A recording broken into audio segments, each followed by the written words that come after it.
150 police, सर्व रस्ते बंद.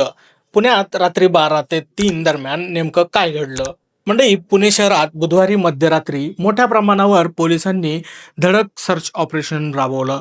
बुधवार पेठ परिसरात गुन्हे शाखा, स्थानिक पोलीस आणि महिला पोलीस पथकांनी एकाच वेळी कारवाई सुरू केली.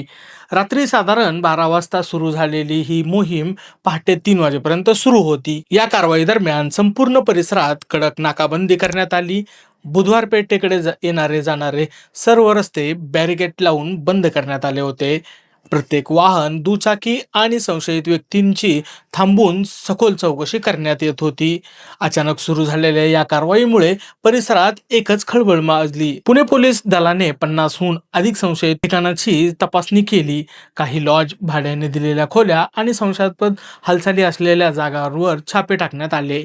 या मोहिमेत विशेष लक्ष केंद्रित करण्यात आले ते मानवी तस्करींशी संबंधित हालचाली, अवैध धंदे आणि अंमली पदार्थांच्या विक्रीवर, तसेच बनावट कागदपत्रांच्या आधारे वास्तव्यास असलेल्या परदेशी नागरिकांचीही पडताळणी करण्यात आली. या संपूर्ण ऑपरेशनमध्ये महिला पोलिसांचा देखील मोठा सहभाग होता.